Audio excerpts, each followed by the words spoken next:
storm is threatening my very life today. So what's going on, guys? What's up, man? Hey, Keith. It's taken a while, but we are back with the Speakeasy Podcast with our actual first guest in the new studio. Yeah, excited. So, Mr. Nathan Edmondson of Eco Defense. So, Nathan, tell us a little bit about yourself. I do podcasts. That's it. That's your thing. I like it. Actually, I don't do many. He's a pro. Once upon a time, right. I did, but I don't have a background, anything sort of particularly serious or relevant. Worked for a while in writing, comic books, movies, in that space. What'd you work on? I worked on a lot of stuff nobody's heard of. I sold a few movies on things that people, may have heard of. And then I worked for, in comics, I worked for the big two publishers. I worked for DC Comics and Marvel. Worked on Black Widow and The Punisher, which were, became very relevant very quickly projects, but worked with some phenomenal artists and great editors on that stuff, but a little bit of a lifetime ago. I got to ask, with all the evolution of the Punishers, the movies, the series, and what do you feel is the best representation of your work, and which one do you like the best? Let's just say that, and for what reason? Yeah, I mean, look, the easy answer is the work that we did, because it was sort of things we were excited about and stories we wanted to tell. When the editor-in-chief called me to write Black Widow, I had to Google her, and I got heard of her, but I didn't know much. But I think one of the unique things about working in that space is you can, bring something unique and interesting to, it's almost like wearing the Iron Man suit. The personality and things change, but there's this infrastructure sort of built, which I was able to do with Iron Man too. So it's both a creative challenge, but also this, awesome opportunity, because there's been this playground, there's been great qualities that have been sort of vetted through time that you get to embrace. I think one of the things that our run on The Punisher was, I don't know about known for, but one of the things we embraced was making it very sort of military accurate, I guess, was sort of embracing the soldier aspect in a way that I think hadn't been done as much in other comics runs. I know at the time, both of those were some of the highest selling, longest running versions of those characters. And if I could attribute that to anything other than the art, which is, I loved working with artists. That was one of the joys of comics. Professionally, that is, I like the aesthetic of the art. I like the talent. I think that bringing to it something as concrete as we could to those characters, I think brought something out of them that people responded to. So what was great about The Punisher is sort of imagining the soldier apart from the military, but, created by and finding that connective tissue, putting in, the realism of guns versus superpowers. We had some fun with that. Again, I had to do some Googling of, let's throw this character in there. Look him up. We have our own Iron Man. Pappas can literally probably build a nuclear reactor in a cave. No, that's totally not true. I'm just saying. Yeah, you're kind of humble. You'd be like, well, first off, you would make all of your captors just feel just diminished because they didn't have Snap-on. If they had a husky tool, they would the morale would be down, and then that's when you would kind of build it. I feel like that's how you would escape. You better harden up if you're going to roll a bunch of huskies, you know what I'm saying? Saws or tools. Obviously, we need to put them in a cave and see what happens. Nothing would happen. I'd just cry. When you're moving about and see Punisher stickers and things on stuff and tattoos, that must be kind of awesome. Yeah, I resist the urge to run up. I wrote that character. That's awesome. It's got to make you feel good. It was, yeah. I don't feel super connected to somebody's bumper sticker, but it definitely it was an honor to be involved with something that iconic for sure. We certainly, I don't think, because my background, Like I didn't come from comics. I mean, I'd read some, but I wasn't. A lot of people who get into that space, it's like their life's goal to write or draw a character, and I didn't have that, so I don't think I had a full appreciation for like what that, you know, what that opportunity was. But you're exactly right. When you see it at the gym, when you see it everywhere, one of the things we did is we moved the Punisher to LA.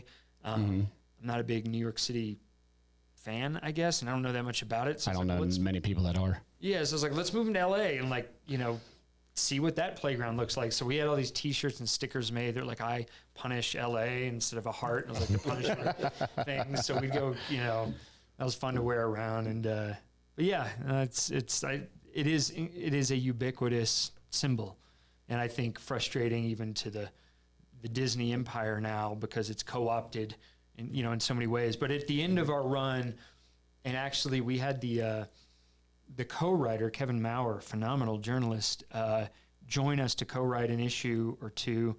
He wrote No Easy Day with Matt Bissonette, and he brought to it like real stories of soldiers who were wearing the patch, and nobody had ever kind of like reached out and grabbed that. And SEAL Team 3 represented the Punisher logo right on there. Yeah, and again, I think the powers that be in the media empire aren't sure how to deal with that sometimes, but yeah.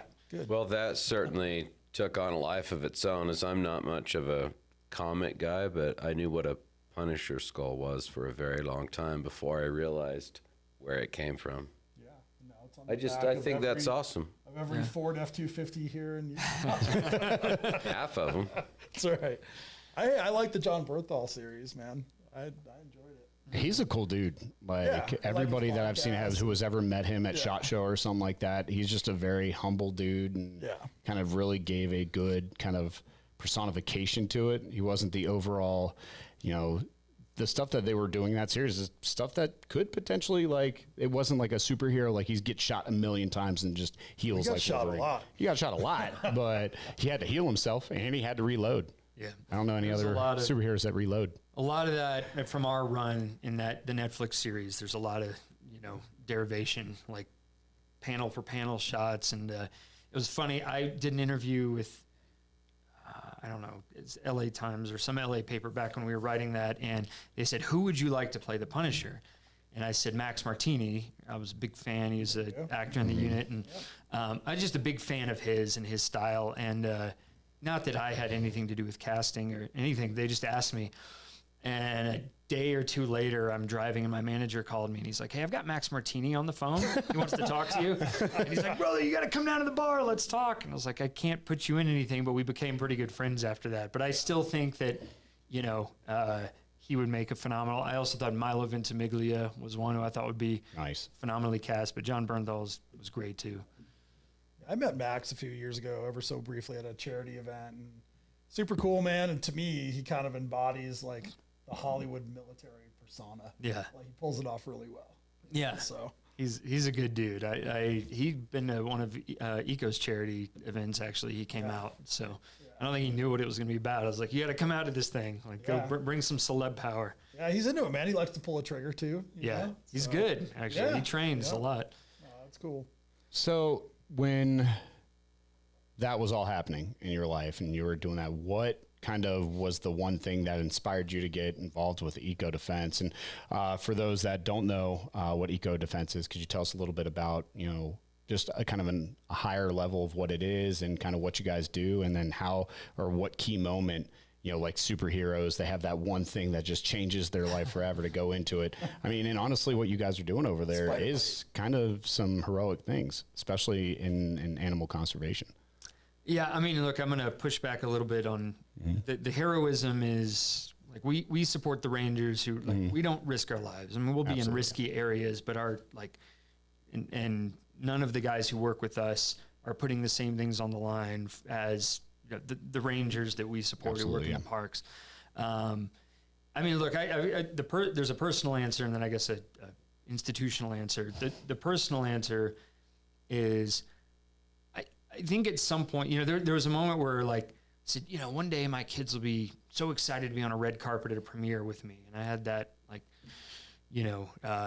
projection. And I don't know what, I started working with some guys in different capacities. I'd done some other things that had, that put me in touch, and I developed some friendship with guys from special missions unit communities. And increasingly I thought, well, no, this is important. My lens started to change on, what I wanted, my progeny to think was a real accomplishment. And that's not to say writing and movies, I mean, they feed a lot of people. I'm a big movie fan, all this, but so at some point, I was put in touch with some people who, specifically in Kruger National Park, there was outreach to the U.S. military to say, we need some help with specific things. And I was put in touch with some of the people who were involved in that conversation. And I thought at the time, honestly, I was looking for a story. I said, this just sounds extraordinary. Guys with, there's a request for skills in an area that badly needs them and has never seen this kind of, this kind of skill set. And I went over looking for a story, and then I don't know that there was a moment. I mean, I can maybe think of one where I was sitting side by side at a fire with this ranger I'm still very good friends with to this day. And I think it just hit me that, and not because in any way I was important, but that there was something to do here. Like my initial, when I went to first spend time in these areas, I thought, this is just extraordinary. I'm a guest and they're doing something great. But to find out they need, any kind of development, any kind of technical or equipment support, it amazed me that many of the problems that I assume had been solved by, those interested in conservation far before me, I was surprised to find that there was still something to do. Something clicked where I said, all right, there's a place to be of service. And as long as I can be of service here, this seems important. It seems like it's been put in front of me. But I also want to say that, well, that's my personal thing. None of this is about me. Professionally, we found ourselves in a position to create what I call a brokerage of talent and support. I don't have any specific expertise at the table other than where possible to be best advocate and manager I can be. But to say there's talent here, there's resources somewhere out here, and there's a need here. How do we make this work? And while there's, a lot of things in the world that need to be cared about, two things. One, go back to the Bible, is the first thing we were tasked with doing, was stewardship of the garden, right? So it is sort of inherently important. And then two, this was the thing put in front of me for now. I mean, maybe tomorrow it's something else, I don't know. But for now, my life is invested in trying to make a difference to the people who I sort of maybe stupidly said, yes, I'll be back and I'll do what I can. And so really our investment as an organization, we invest in the people. We're not a PR organization. We're not a training company. We're not there to sell a product. We're just there to be in service of people to the extent that we reasonably can be without overcommitting ourselves. And so my role then became, it's not about me and like writing a book or something. I am passionate about this, but it's about what kind of advocacy can I do, and how can I engage my creative faculties, if I will, to find, because all of these problems that we're faced with require a lot of creative solutions. So anyway, that's kind of a grab bag of answers, but number one thing is it's not about me and it doesn't matter. It doesn't matter why I do it. Two, it's that I think we were in the right place at the right time to do something, hopefully something good, but to do something. Why don't you tell us a little bit about like the Rangers mission and how you guys support them and how eco-defense supports them also. Yeah, well, I think the first thing to understand is wildlife isn't safe for free. Wildlife isn't safe naturally. Like we as humans are a part of the natural order. We want to separate ourselves from nature, but we're not. When we build a highway, we divide a forest, but that's our that's an extension of our progression as a part of nature. The fact that we dramatically outpace the resilience of nature to accommodate, what we do is something that, I don't think we have a proper appreciation for. Now add to that a black market demand that is fed by the exploitation and active, evisceration of an animal population. So suddenly it's not just what we're doing naturally, it's what we're doing with, avarice and appetite. And that nature cannot respond to. Kudzu can grow over a highway if you give it enough time, but the rhino can't repopulate at a rate that the black market wants that product. And the drive is so intense that the rhino horn, and we talk about the rhino, that's the umbrella species. There's demand for a lot of wildlife parts. The demand is so extraordinary that it has become one of the most valuable materials on the planet when it hits the black market. It competes with heroin, it competes with human trafficking, it competes with weapons, and of course, many of them are going through the same pipeline. So all of the security that we invest in to protect those resources, now imagine you have a group of rangers who are very poorly financed, understaffed, determined, and who are not appreciated, okay? They wake up every day in areas that face rhino conservation, knowing that they could have been killed in their bed because of their job. They can be killed in the field, and not just by poachers, but by bull elephants, by buffalo, by snakes, you name it. Spiders, yep. And yeah, agreed. I mean, the big five are the big five because those are the animals most likely to kill you, right?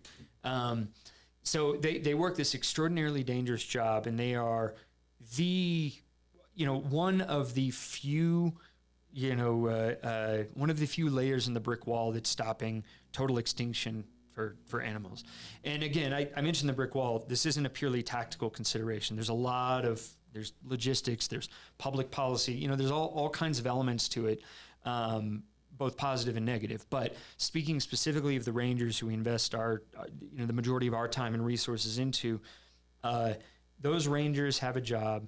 I'll tell you a small story. We had a group of rangers who came over to do cross development with BORTAC here in the United States several years ago. And there was a documentary film, which I encourage anybody to watch, called Stroop. And it's a South African documentary about the South African rhino war. And these rangers are actually in it. Their faces are blurred. And they had a premiere in Glendale, and we took them there to the premiere. It just happened to coincide. And we said, yeah, let's take them there. And one of these rangers is a guy I spent enough time with. He's he's a cool operator, stone face, like kind of a little bit of a scary guy. And at one point, there's this scene where this cow has had her face cut off, and they're trying to drill into her bone to put elephant skin to save her life. And the vet, she's like, there's blood and this are bubbling out of her nasal passages, which has just been cut in half.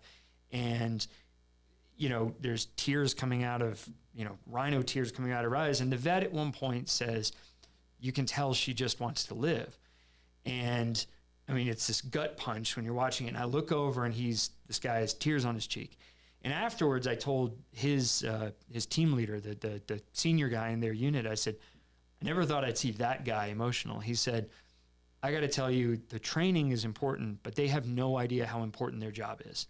And they come here and they get a different kind of respect than they're used to. And it can almost spoil people who, work that hard, because suddenly they think, well, everybody must think we're important. But the reality is, but that moment of for this guy to get a lens into the fact that this was worth making a movie about, this was worth people devoting all these resources to, I think that's something that invites a lot of humility, to our team, and certainly to me. But to give the simple answer, these are guys who it's the only war ever fought for wildlife. They're fighting something that cannot defend itself, has no ability to understand what's being done to it, and has evolved, speaking specifically of the rhino, to be in perfect harmony with its environment. The rhino has poor eyesight, poor hearing. It's not fast, it's not smart, because it doesn't need all those things. It's fine in its environment until the invention of a AK round or a .458 bullet. So now it's our obligation to protect it against, both the demand we've created for it dead and for the machines we've created that you have to stop a bullet with a bullet. I'll also mention we do not encourage conflict. Our goal, life is life. We don't want a dead poacher, a dead ranger, or a dead rhino. We want to find how to get left of bang. That's our consultative model, is how do we make it as likely as possible that you're going to survive through the end of the day, and the rhino will. And so we bring in experts who have seen both sides of conflict, work themselves to get left of bang, and we take their insight, their expertise, their mentor, their training, and then the tools needed to supplement that. And we say, let us help you do our part to get you there. But our part is not to walk alongside them and get shot at. It's to make them as capable as they can be. South Sudan, you may have militia, 50, 60 guys, AKs armed. They're funding terrorist operations. Other places, they may be locally recruited freelancers who, true story, may be related to the ranger who's hunting them, or reacting to them, right? So there's like, when you talk about the conflict, at the end of the day, a bullet's going to fly. And the goal is to get to the left of that no matter where you are. So does that mean arming and training and militarizing rangers? Absolutely. But it should be with a goal of deterrence and a goal of disruption, not a goal of encouraging conflict. And I think that there is this, well, anyway, we can get into maybe some other aspects of that, but there are national parks that require people to risk their lives every day to make sure that the wildlife exists, beyond tomorrow. So obviously the rangers are state funded. It depends. There's private reserves and there's state funded, and of course funded, right? Like, again, if you look at any investment we put into protecting anything else of relative value, it doesn't compare. You guys come in and supplement that, or? We can. So we do sponsor certain positions. We as a principle, we do not give money. We give, Do you give resources, assets. And we like to invest in the man, not his kit, right? We invest in the ranger, not the rifle, we say. That's not to say that we don't also invest in the rifle, but at the end of the day, equipment will fail you. So what is the best way to make this person as capable as possible? We're not a foundation. We get grants from incredible organizations, Safari Club International, Houston Safari Club, Dallas Safari Club, private foundations and private individuals. But we're not a foundation. We don't give money. And we also don't think that's being a good stewardship of our mission, or being good stewards of our mission. So we may supplement what they need, but we're going to look to say surgically, how can we get them to where we think is a better place than where they are now, or a more capable place. But there are private reserves. Private reserves are never as large. They don't have, and a lot of them rely on the biodiversity that the national parks, and they're going to be the worst funded, have the worst bureaucracy. They're going to have corruption. But we mostly work in national or government cooperative parks. So African Parks Network has parks in 12 countries, 19, I can't remember right now, 19 parks in 12 countries, something like that. They're adding new ones, but they have agreements to manage these on behalf of the governments. That's different than having private land. So we've worked with them closely. We've worked with South African national parks and other national park entities. So that tends to be more where we work, especially because they, government funded is always going to be less than privately funded. Do you have any kind of a idea, and I know this may be hard to answer, but all conservation efforts combined, do you think what would be the percentage of those efforts were cut in half for a percentage of animals poached? You mean what would be what would happen if people slacked off on this and didn't get involved and didn't put in the effort? Or maybe it would be how fast would the road to extinction look like, maybe? Well, no, that's hard to answer, sorry. No, but I'll answer it a slightly different way. Based on current efforts, 2 years ago, the northern white rhino went functionally extinct. The southern white rhino has maybe a decade left in the wild. The black rhino is racing to extinction right now, and that's with the full efforts that we have now. Now, there are causes for hope, and we can talk about that. That's not to say like this is a set narrative, but the answer is it would just accelerate to an unrecoverable place because it's already at that verge. And, you know, we're talking about the rhino, like other in-demand, lion paws, lion heads, pangolin scales, ivory, and the market may shift some. But right now, you know, if you protect the rhino, you protect it all. That's the keystone species. But I can also break it down to principle. I mean, you look and say, hey, in this area, there's 4 guys responsible for patrolling, you know, 2,000 hectares maybe, right? 2,000, you know, or let's say 2,000 acres. I mean, it's 4 guys, right? Imagine 2 of them are sick. You know, you've doubled the size of that space. They were already barely able to manage and protect. And so you can certainly break it down in that sense, but it's kind of like how DNR here, there's only one guy for one like, guy. you know, for an the entire Uintas, state. And I mean, he used to live down the road from me, and happened to bump into him somewhere, introduced myself. I knew his wife, and he kind of gave me the skinny on really how much he has to patrol and what a challenge it is, especially, you know, post-COVID with the huge influx of people coming to the mountains here and just, you know, the uptick in crime and amongst other things, you know, fires, all that stuff that comes with it. And they rangers have to do all of that and wear body armor because people are interested in killing them. Yeah. You know, so like add that to, you know, to the job. Cause, and this is one of the things that's happened. I mean, I'm speaking, you know, don't crucify me here for the generalities, but, you know, for the sake of simplicity, like everything, the answer is just complicated, but to give you some sort of narrative structure to this, I think the majority of the Ranger Corps in most of these places traditionally had a role of wildlife management and conservation. You know, they've become militarized by necessity. And, you know, there's a lot of also debate out there, I'll say politely, about should we militarize, you know, does this just encourage conflict? But if you're one of those guys, I know Ranger's responsible for paying, he has 12 family members who rely on $22 a day. If you're that person and you're worried about coming home at the end of the day, not just because of wildlife, because somebody's willing to shoot you, like the idea that you shouldn't be as capacitated as possible to protect yourself, to me is insulting. So I do agree that militarization is not the whole answer, in the same way that, you know, our government doesn't look at any conflict as we solve this purely militarily. We engage multiple levels. And that does happen, but you can't contradict one for the sake of the other. And usually it's out of a reaction to the adversary. I mean, you make the same argument here with law enforcement. It's like, you know, well, why do they have suppressors on rifles? Why do they have rifles? Well, the adversary has them. So how do I combat the adversary? Right? Yeah. Look, the Rangers did not go out there, and I mean, there is corruption, but the Rangers did not create the market for illicit animal parts. You know, they stand between the rhino and the poacher every day, you know. So our hope is we can stand with them, you know, or behind them.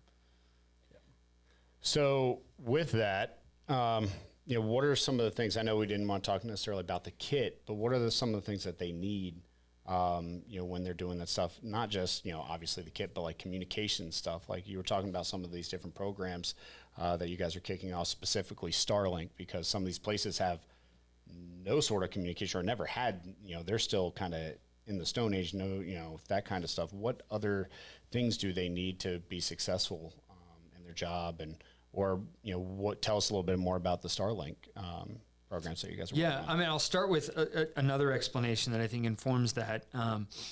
Early in COVID, so we were granted a diplomatic note that allowed us to travel. We got very busy during COVID, which was, I think, gave us a lot of purpose. You know, like it was very, because you had to be very targeted. It was hard to get in and out of everywhere. Like you had to go with a very specific mission. One of the things I asked early on, I asked some people and said, all right, the world's going, what do you need? Like, what's the priority right now? What can I work on? And somebody pointed me to this tri-border area that is a front line of defense to and this is, so we talk a lot about Kruger. as a blanket thing, we didn't kind of get into it. A lot of what we do, we can't talk about with specifics. I can't talk about everything we do there, all of our relationships with much specificity. There's two reasons for that. One is we as an organization, it is not our role to broadcast anybody's problems or to be the PR wing of any park. We're guests. Of course, that makes fundraising more of a challenge, but that's our role. The other is, obviously, if we disclose certain aspects of like something we've done and invested in, it compromises operational security and effectiveness. If I go say, hey, these guys can now do this. Well, the bad guys are sophisticated, you know. The syndicates behind the poachers particularly are sophisticated, and they'll adjust their tactics, and you see it. You see if they're aware that there's, you know, better security here, they redirect their investment over here. It's, you know, you have to anticipate that, you know, action leads to reaction leads, then you have your counteraction. So anyway, in north of Kruger, they said, look, they need low light, they need lights. I said, okay. So on our next rotation, we went up there, and there was a woman, incredible woman who just retired, Sandra Visacki, but something like that. She's up there close to 20 years, running a ranger section, defending 3 international borders, and the last great population of rhino is on the other side of, you know, that border. And so she's defended it for 20 years. And when we got up there, backed in part by SCI West Texas, for the initial steps of this, I went and sat with her and said, what do you need? And she said, well, we need to respond to things at night. And it turns out that the majority of that park, and it was something I don't think we've even thought to ask the question, if they responded to something at night, which they were not sort of tasked to do, they would use their cell phones. They had never, and she said, and in 15 years, no one has come up here to ask us what we need or to offer us training. And I mean, to me, like, we went to Cloud Defensive immediately, and Cloud Defensive donated an extraordinary number of lights. So did, you know, we had support from Vortex. We had support from a number of companies who came to the table for this. But realistically, like, when you put this, the future you know, the future of this, the survival of the rhino in one of the greatest biodiverse parks on the planet, and the first thing you can do is flashlights, like, why has nobody done this before? And she said, nobody even came to ask us. So from that perspective, it's easy. We say, all right, well, you need this, and you need some capabilities and some training, like, let us, and they needed shoes and boots. We just started saying, what can you give? And that's not, but we strategically said, they have not been asked, what can we do? And, you know, what is our purpose in regards, you know, in this relationship? So that is now expanded to the biggest program we've ever engaged in, with the support of those companies I talked about. And it's been huge. We just said, like, we can elevate a baseline capability here, and our goal is that these rangers are safe. And I think that the biggest piece of that, though, is this extraordinary realization that, like, this woman's been up here, and I mean, she's not the only one. I just point her as an example, leading a ranger team who we did some training, and the soles were coming off their boots. You know, where is everybody? You know, so that's one answer. The Starlink thing is something we've just started with. In fact, I got an email from SpaceX right now. We're hopeful they're going to come through with some credits and things. Dead Air came through in a big way last week, sponsoring one of our Starlink stations that we'll be deploying, you know, here shortly. We have invested in operational strategy, where it's not just what the Rangers can do, but it's how information is gathered and processed so that they can be ahead of the curve, right? Because the syndicates are smart. They invest in intelligence. They invest in strategy. They invest in directing their people who they send into the parks, with a purpose and with strategy. So communications matter to keep up with that. And there are areas where you may have radio, but you don't have cell service. You certainly don't have satellite-based communications, no internet. And when Starlink rolled out, we said, this is a game changer. We can start putting this in places for sharing of investigative reports, the sharing of real-time information, coordination. By the way, maybe somebody can talk to their family once in a while, you know, because the human element here matters. It's definitely a huge thing with morale. It's just when you have that sort of connection, even if it's to a random person, I mean, that's a game changer. Because if you don't have any of that, I can only imagine, sometimes here, like when you're out and we're obviously very, very, kind of privileged here in the sense of we have cell phones and we live on those things now. Imagine, oh my God, I went through, Parley's Canyon, or I went through Provo Canyon. I didn't have service for, oh, heaven forbid, I have 5 minutes, I'm out of service. We think of it as almost as a luxury, but like imagine being out there at night and there's no communication, there's nothing. I mean, and you've heard shots fired. Yeah. Or a guy's gone missing or something. So what we looked at is we said, look, we like to be surgical. And we said, this is something where we can maximize our other investments by creating communications portals and capabilities. I say the battlefield. I don't like to call it the battlefield, but in these areas of wildlife crisis and conflict. So we just started saying, hey, $5,000 a sponsorship. Who can help get us a Starlink? Let's start rolling them out. Nature's Metal, which is one of our public partners. Nature's Metal is awesome. Those guys came over with us 6 months ago and spent some time actually participating in the training. They are hugely supportive. We just reached out to them at one point, started a conversation, and they said, we want you to be the organization we support. So we went to them and said, here's something that can be really public. We can't say where it's going to be exactly, but we can sponsor these Starlinks and start to create a network of communications that is leaps ahead. It's asymmetric. Like there's no such thing as getting there, right? There's asymmetry. Our military knows that. That's why every 2 years our special operations make sure they have the best, or pushes development of something else. They don't have anything like that. But if you now have satellite-based communications, and we can create a network based on our understanding of the need and strategic and geographic strategy, we can now contract a liaison position that helps to assimilate and analyze that information. And I'm telling you, that is like the level of investment required for that relative to the results you're going to see, intermediate and long term, certainly, I think is well worth this being something that we, ask everybody we can to get into. And so then if we go and say it should be, I'm looking at it as like the first thing we do is we set up comms. Then we go, because then we can continue to mentor, continue to talk, make sure that our investment in that ranger group unit or park is sustained and continues. So I want to look at it as anytime we take on a special project where we're going somewhere and we've been asked to go, say, we only go places where we're asked or invited. We don't show up and say, we'd like to sell you a service. For one thing, we're always behind the curve. Like we're fundraising for yesterday, the need outpaces us.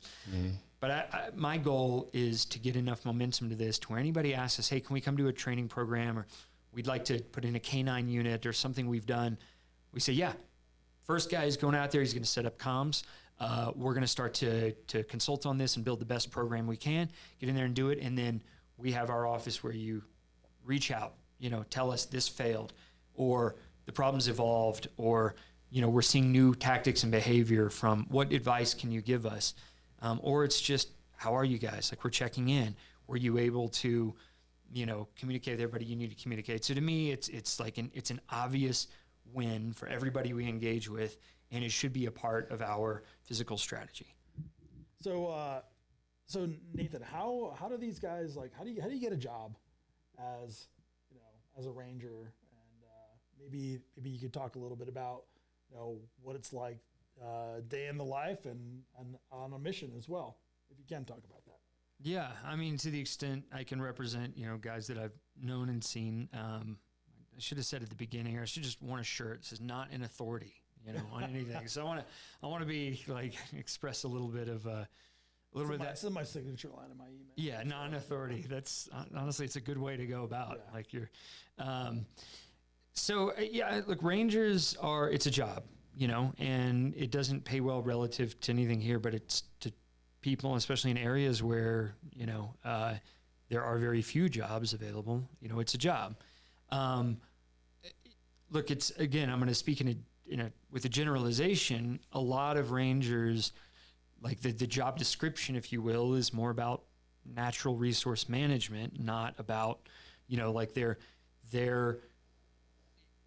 training in tactics and marksmanship is very minimal, partly because that's not really their job. Now, you now have a park that happens to be transfrontier with a border across which there's a violent extremist group. Suddenly, because you are the border management, you have a very different job. Or now poachers are coming in armed, you have a very different job. And there's a lot of good instincts behind this.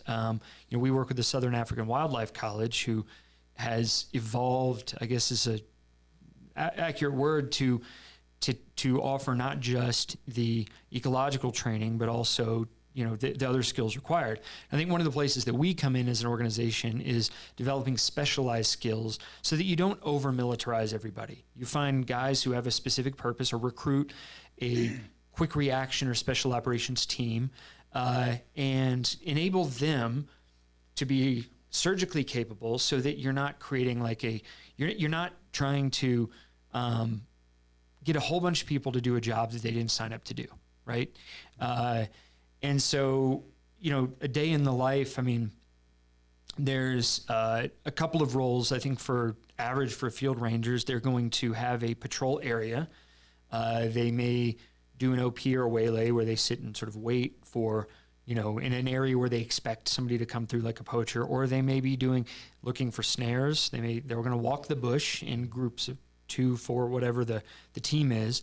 They're going to look for snares. They might respond to an animal that was hit by a car, or some kind of other distressed animal. In most of the big parks, the policy, I think, is usually non-interference with natural processes. There's day and night patrols. They'll be dropped off somewhere. They have a geographic area they have to walk, traverse, monitor.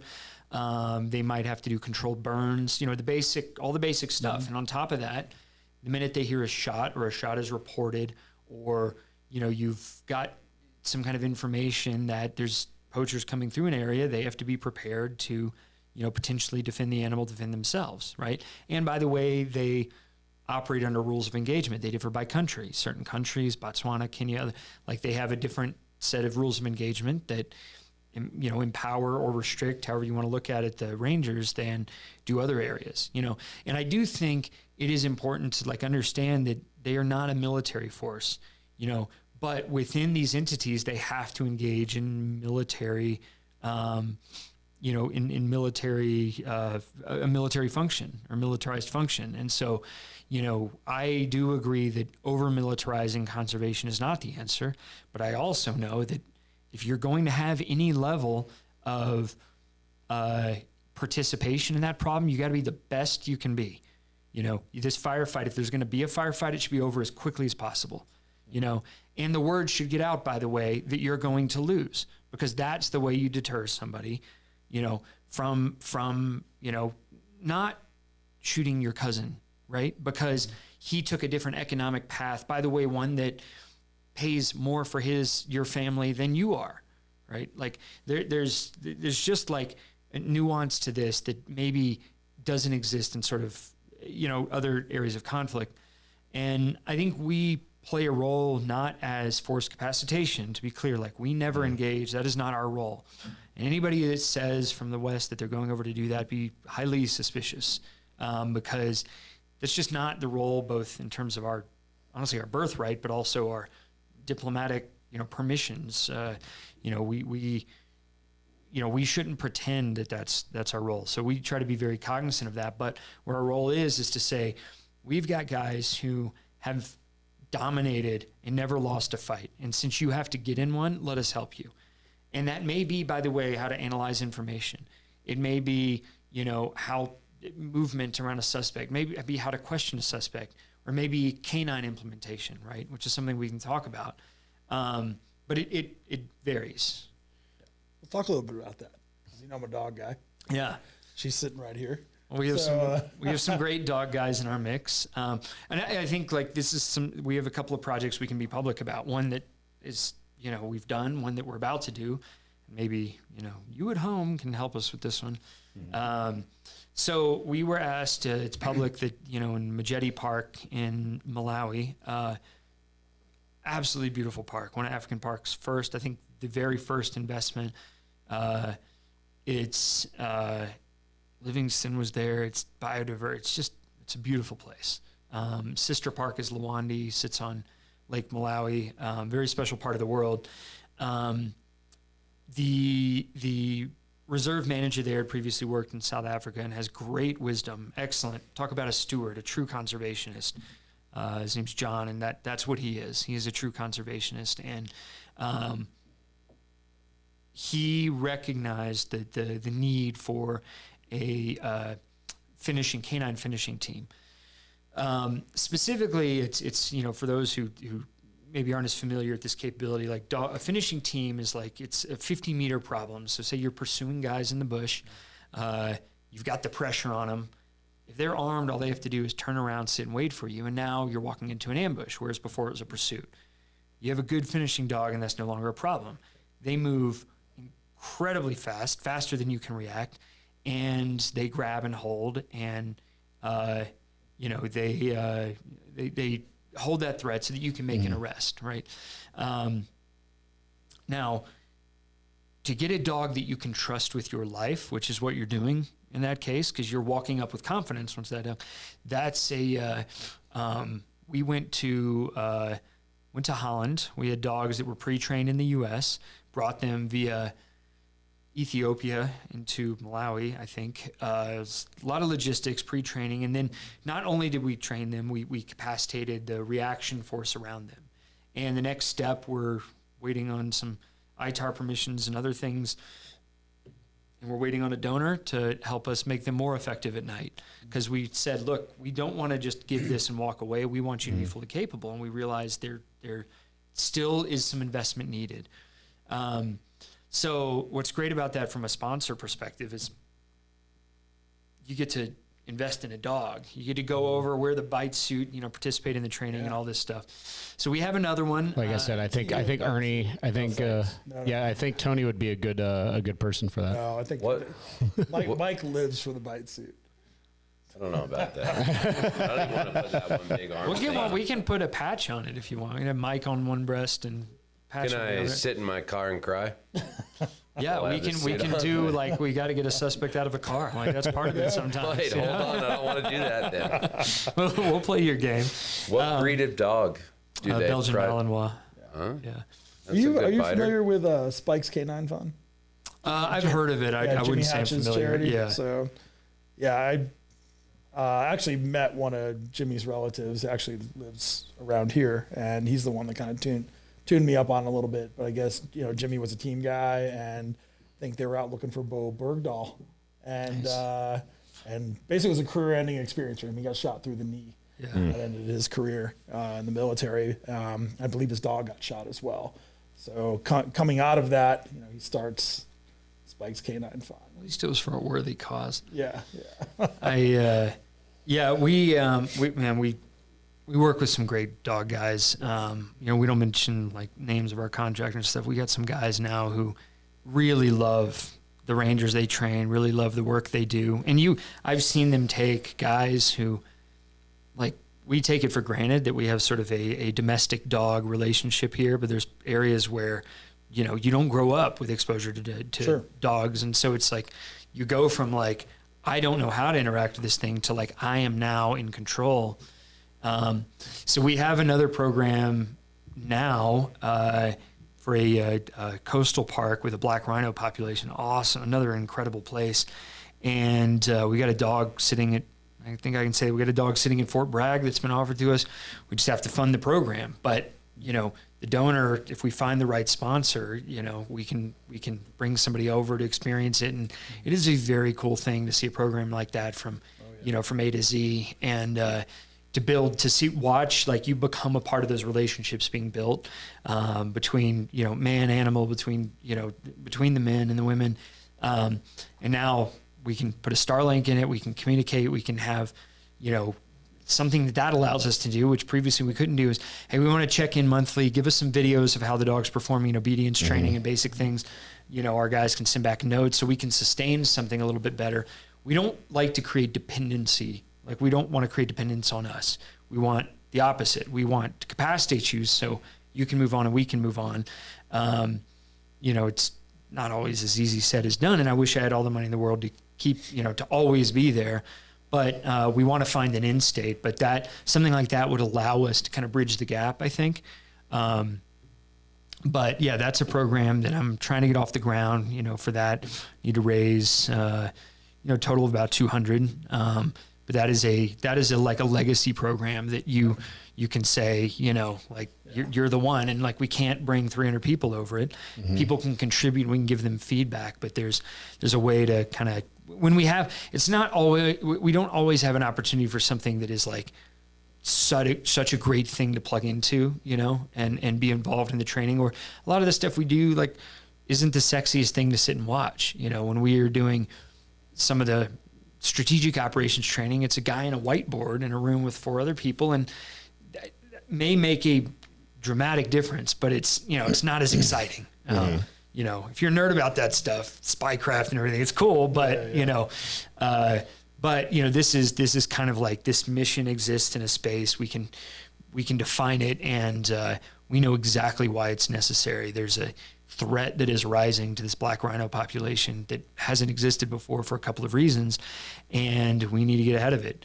So, part of what I'm going to do when I get off this is start pounding the phones and say, like, guys, we're ready to roll. Dog, we'll probably do a finishing dog and a tracking dog together as part of this program. But that training, it's everything. It's basic movement. It's communication with the other guys. It's discipline. It's dog obedience, dog training, dog handling, veterinary. There's all these things you have to start to layer in to say, like, this thing didn't exist. So we're sort of building a house. Not everything we do is building a house. A lot of times it's keeping the traffic lights going. That is like, we're a small enough group that it's pretty easy to measure where every dollar we have goes. We don't have, a fancy office with a studio. We just don't need the overhead. This is new, by the way. Yeah, this is totally new. Must be nice to work in the for-profit world, guys. You know where we were before, right? Yeah. We're in Mike's garage. We had some cool props, right? Well, we were doing the best we could with what we had to work with, although, be it sad as it were. Those are our roots. Look, and I love it. And I mean, I think that one of the differences is, like, for what we are as Eco Defense Group now, like, we have no need to grow, dramatically and create more overhead for ourselves. My point in saying this is, it's always easy to see where our money goes. Like, it's pretty measurable, but, to have, like, ownership of a program that has legacy is a pretty cool thing. So when we have that, like, we look for the right sponsor, the right donor. All of our donor relationships are intimate. I really don't do many podcasts or things. I'd prefer not to. I'd prefer to be, invisible, but, we have to bring people into the mix and connect. And honestly too, like, what you guys have done to support us and what you're doing is like, that's a relationship that, we take outside, and we want to foster both the goodwill and the long-term aspect of it. So, you guys have, in the last 5 days, thanks to Keith, keeping up with me on text and, like, letting me bug you guys, but with your generosity, you have sponsored a Starlink program. There's some other stuff. I don't know. That was an nerdy thing. I just kept the text messages together. Yeah, I just got a Starlink for myself, and I kind of went kicking and screaming, believe it or not. So, like, I try to get out as much as I can, and part of it is to kind of disengage from all the craziness. And so I had, like, a Wii Boost cell booster, right? I'm like, I got rid of that. I gave it to a friend, and I'm like, I had an opportunity to get a Starlink from a friend. I'm like, I don't really want that thing, man. This is where I go to get away from all that. And then I realized that having it would allow me to stay away longer and not have to, like, return back. At some point I had to have comms, right? Just the nature of my job, the nature of my life. So, a buddy of mine fired this thing up at camp one night, and I was like, dude, this is like high-speed internet. It's pretty cool. So when you see that Starlink array over I mean, it's wicked. It's like, I remember the first time I saw it too, my wife's like, hey, there's some stuff in the sky out here you may want to come outside and take a look at. I'm like, watching TV, baby. Like, really? She says, no. You should probably come out and take a look. And obviously we saw the link of satellites. I'm like, what is that? And I knew nothing about Starlink at the time. Well, imagine you're in a part of the world where your information base, like this is, and I will say I'm excited for you guys and for our other sponsors like Nature's Metal. We're going to, you'll get the first ever video call that's been capable and in a certain area, right? Yeah. Like never been capable before. Yeah. We don't get a lot of credit for that. That's SpaceX and Starlink, but what we can do with it, we hope we expect is going to be pretty dramatic. But like, that's a cool thing for the donors. Like, hey, it's over. I'm getting the first call that's ever been made, like with secure communications too in this area. It's pretty cool. Yeah. That's one of my favorite Instagram pages is Nature's Metal. Yeah. That's awesome, great. Man. So those guys are a lot of fun. They're super in it. When they came over, we had a certain training. They got to play poachers. So those guys are getting arrested and thrown on the ground. Oh, good old force on force. That's my kind of training right there. Yeah, we have sim cans for those. Yeah. Spicy paintball. We do a lot of airsoft with that, But yeah, I mean, I love the Nature's Metal guys. We've done awesome campaigns. They do T-shirts for us that are like, saw that. And they design them all, and I'm like, all right, I want that T-shirt. Can I get one? Those guys are awesome. Their page is awesome, and I will say like, they do two things just as a shout out to Nature's Metal. One, it's a buzzword, but I think they remind people that nature is metal. We said keep the wild wild. Like the world is not a petting zoo. And I think that that's an important reminder. Like it's so easy. One of the ways that, not to get waxed too philosophical, everything we have from air conditioning to the walls of the doors to protect us from nature. But once we get inside, we can start turning nature into like, Beanie Babies. Like we start to put it in this box because it doesn't have an impact on us every day. Everything the light touches. Like So their channel reminds us like, oh yeah, there's a reason the door locks. There's a reason. In addition to that, they're just conservationists. Like those guys care. We actually, I will say, we had a little, they have a shirt that's like a Cheeto with a bloody jowls, like it's looking up from a kill, and it's one of their, I guess, highest selling shirts. So we threw a little happy hour for them when they came over to Southern Africa. And it just so happened that we like put the word out to some of the reserves. Hey, Nature's Metal guys are gonna have a little happy hour. And the first guy they met was the guy who'd taken that picture. Oh, yeah. Cool. I was like, all right, this is cool. I wish we just arranged it. Yeah. Nate, tell us a little bit what it's like to be on a mission with the Rangers. Like, I know there's no such thing as an average mission, but what does something like that look like as best as you can tell us? Yeah, and like to be clear, so we've gone on plenty of operations with guys, but in a non-operational capacity, right? So it's just important for me to reinforce that idea. I think that that's not our role. Sure. But I have been on patrols and I've done things in a variety of places where, like don't tell insurance what I'm doing kind of stuff.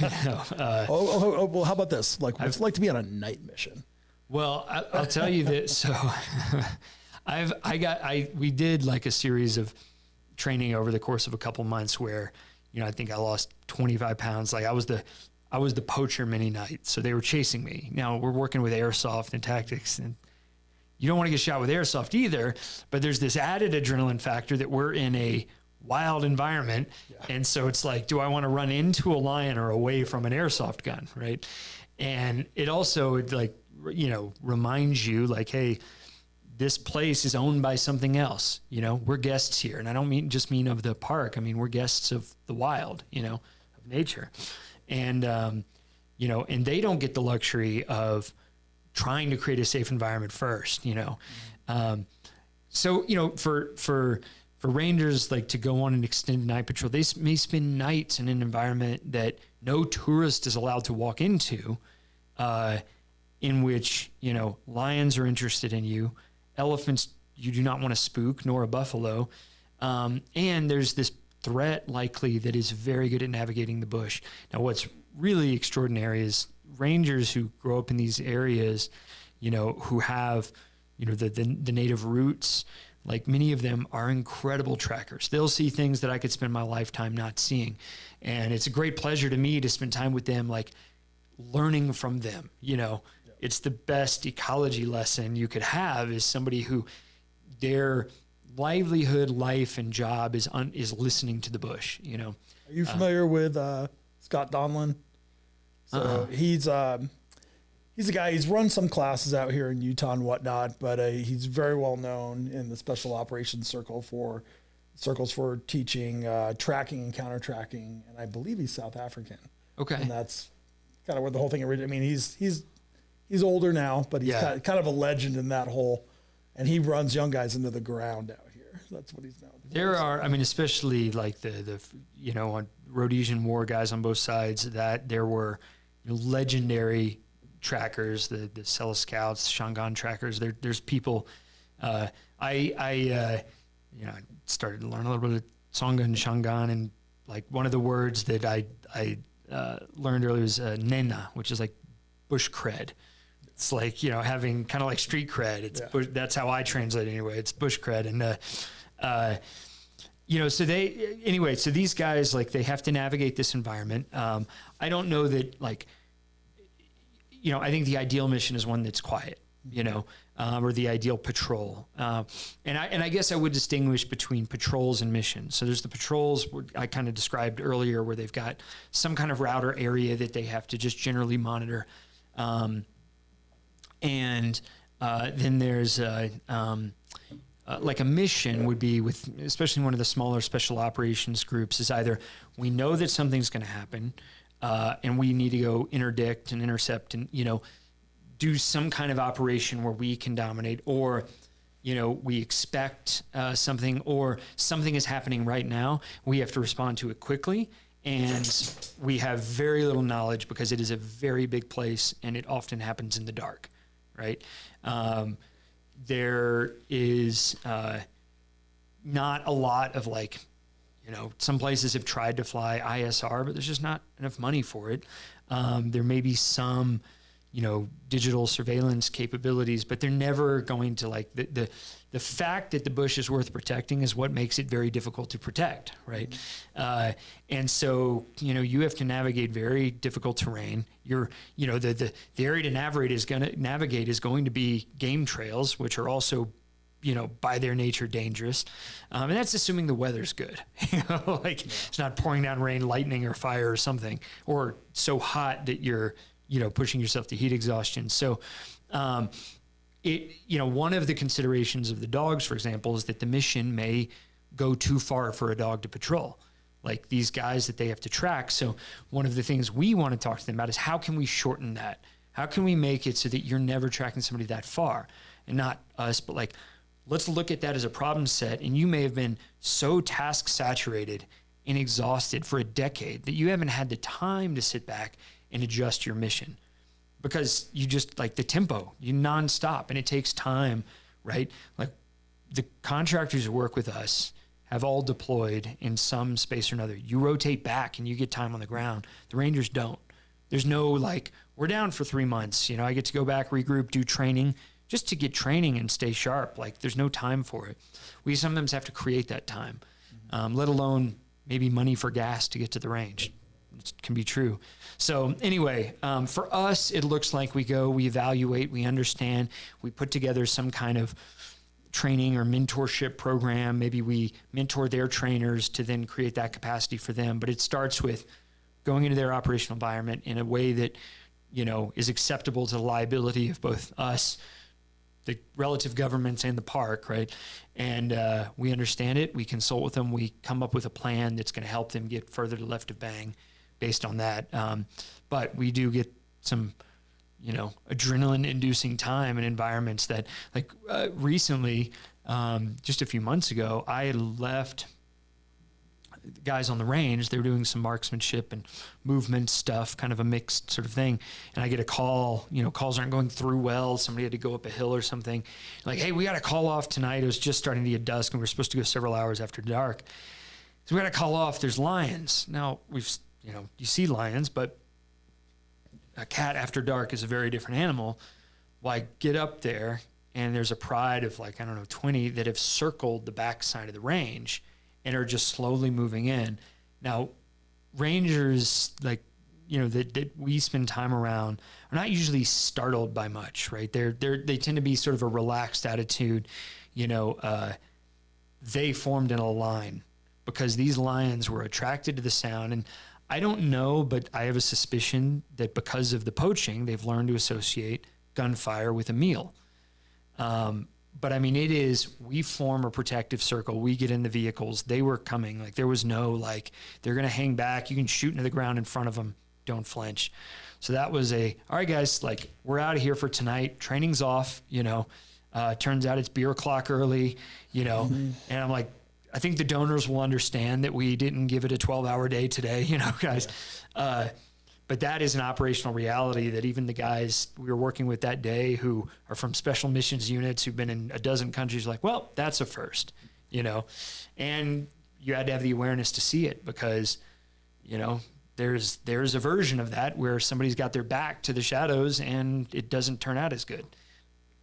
So when it comes to, you know, kind of the things, you know, Mike, I know that you're a big fan of tools, but people have different tools, different units, different organizations have different tools. And so I know you had some questions about, you know, what's in their toolbox. I always like to know about hardware. That's kind of my main interest in life. What kind of tools do you use as far as, you talked about flashlights a little bit, firearms?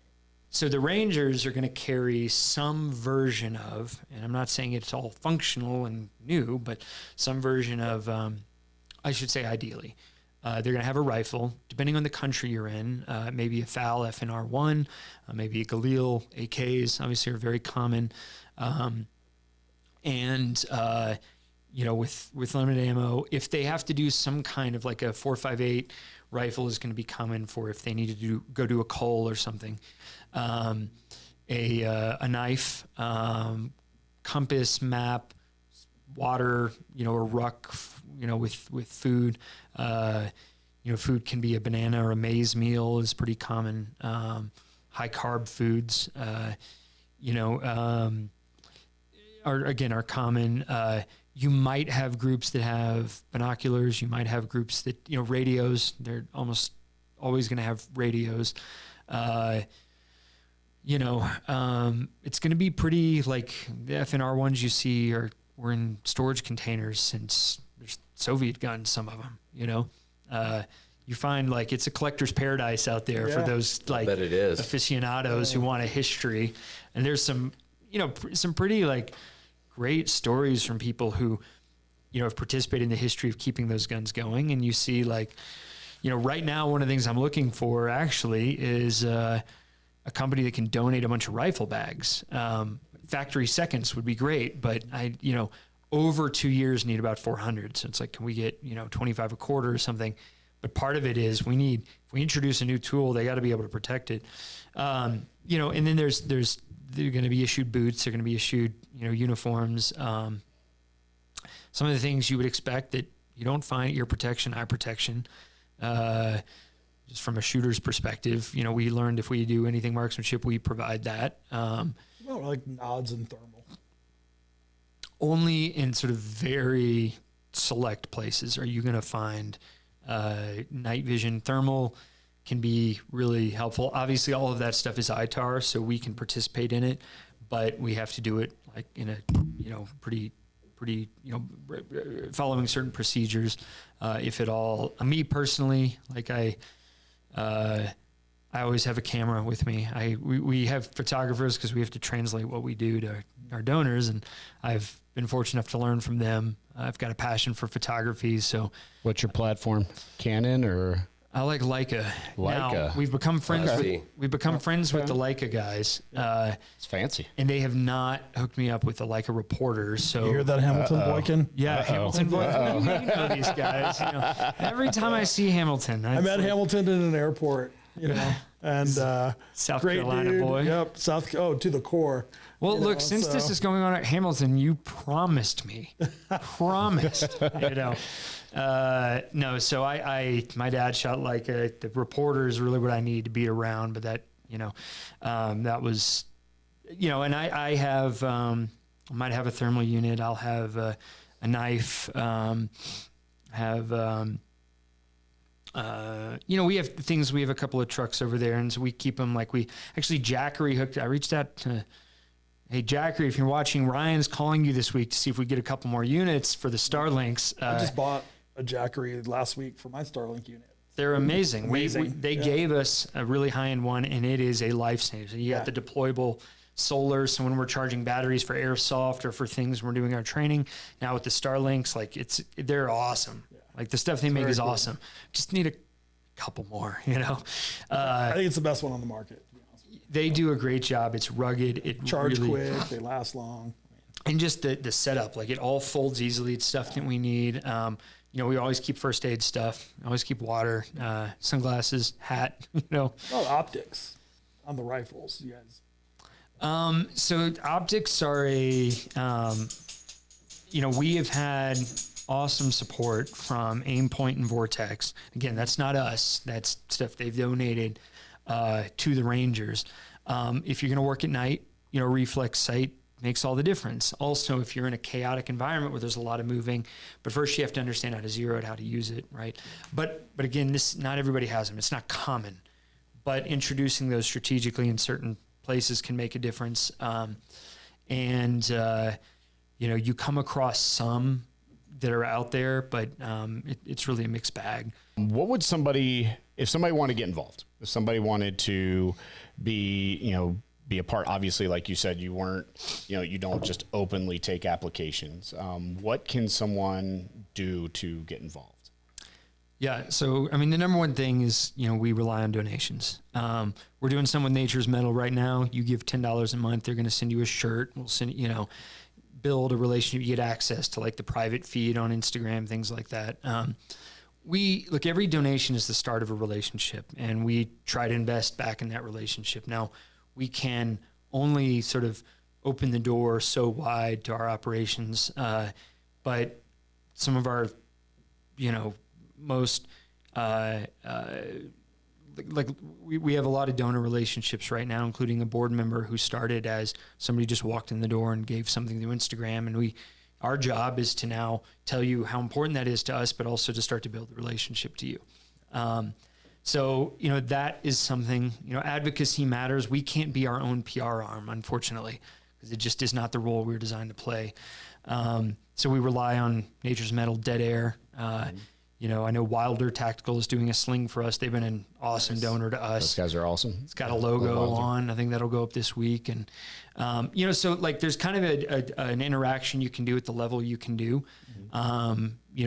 We certainly look for those sponsorships of programs, relationships where we do get to spend time over. But we're I'll take a call from anybody, anytime. All right. So speaking of getting involved, one of the things that I know that, Pappas and Ernie and I and everybody in the team here have really wanted to do was we want to go ahead and kind of put up a Sandman to a project and an undisclosed product or a unreleased rifle that that hasn't been released yet. We want to add kind of a little bit to the pot there. We want to add a Sandman, a limited run on a rifle. Super. I'm talking this is probably one of the Gucciest things I've seen. Unobtainium. Low serial number. Extremely low serial number. So that's one of the things we wanted to go ahead and add a Sandman S to that package. What we're going to do with that is we will be putting up a link. More information will come with that, in the future or as this is released. But right now what it's looking like is, for every $5, you get an entry to win this. And then as far as when that gets released and all that stuff, we'll put in kind of an end date to it. But that's one of the things that we wanted to do to kind of help, give back, because what you guys are doing over there is so important. And we just wanted to kind of add our part. And also is coming with that is you get the rifle, you get a Sandman S and a sling from Wilder Tactical. Wilder sling with the Eco logo on it, which it's pretty badass. Yeah, it's such a great opportunity to connect tangibly to, what you're giving to. Exactly. We understand that what we do is far away, but everybody and our kids should have the opportunity to have the experiences that we've had, and it's not guaranteed. So this helps, and we also are excited to bring some other people to the mix. Awesome. So guys, that is it for this episode of the Speakeasy Podcast. Do you guys have anything else that you kind of want to wrap up with, end with? Yeah. Thanks for the knife. Oh man. Want to talk about that? This was, look, we like to find ways to connect you guys. Also brought some shirts, including from Nature's Metal. You guys gave us some. I re-gifted them. We'll be putting their link in the description too. I do that every Christmas. Yeah. No, that knife was handmade by a guy named John Saunders. He's a knife maker that we have gotten to know. He takes wood that you can only get when it falls. It's in areas that face poaching, wildlife threat, and he forges and makes different knives for us. He's just something that allows us to connect you and the people who do great things for us. So special. Carried it over from Southern Africa, and he's just a really good, very talented guy. Yeah, no, appreciate it. That's awesome. Kind of a knife guy. Love knives.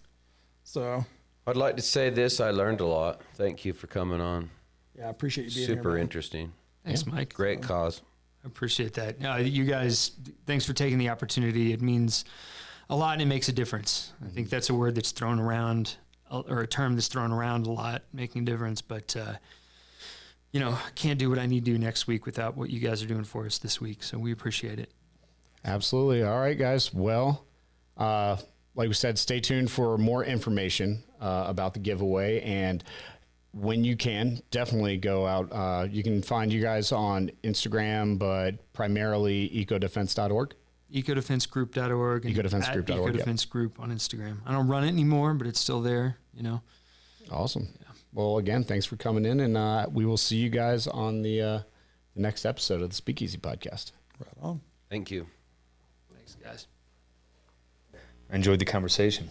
Yeah, absolutely. One of the biggest things and one of my biggest takeaways is, hearing what you guys actually do over there, hearing, the fact from the myth of it all, but also understanding kind of what goes on in the, in the point of view of the Rangers themselves and what they go through. And one of the biggest things that we're wanting to do with you is, we want to kind of help raise some funds to kind of help with your mission over there. And one of the things we're going to be doing is we're going to be joining with a primo rifle company to be disclosed. Disclosed is a better word for that. To be disclosed at a later date, but we're going to be putting a Sandman on it as well. So I'm going to let Nathan kind of tell you a little bit about how we're going to go about doing that raffle. And then, guys, it's going to be in the link below. But yeah, Nathan, you want to tell us a little bit more about it? Sure. So you guys will put the link out. The link will take you to the raffle page. Tickets are cheap and easy. You can buy as many as you want. And when all tickets are sold, Dead Air will do a drawing. And that will be on your platform once the winner has been notified. And you guys have put together a really cool package. Mm-hmm. I have removed myself from being able to, buy tickets, but I'm pretty thrilled. Then we'll get on the phone with the winner, whoever he or she may be, and talk about kind of what it's meant everywhere it's going. So you follow the link, you grab a ticket, or as many tickets as you want, and all of those, all of that fund that goes directly to support, the mission that you guys have supported directly. So it brings you, the raffle ticket buyer on the inside of our operations, which is pretty cool for us. And guys, we have seen this rifle. This isn't just your everyday rifle. This isn't, something that we're just going to throw in there. We've seen it. We've kind of played with it a little bit. It works extremely well with the Sandman. Pairs like a good meal, I would say. But so that link is going to be in the description below. And then once all those tickets are sold, we're going to be, announcing the winner on the live whenever that is in the next few Fridays. So, Nathan, final thoughts. Thank you guys for having us on. We are we don't do a lot of public things like this, so when we do, and, you know, when you guys reached out to us, it's a great partnership. We appreciate it immensely, and we look forward to, you know, continuing this. So thanks for everything you're doing. Thanks for the outreach and the opportunity to bring some people to the table for it. Absolutely. Nathan, thanks again. Guys, we hope you enjoyed this episode of the Speakeasy Podcast Reloaded. Stay tuned for so much more coming down the pipe. But yeah, hope you have a good one.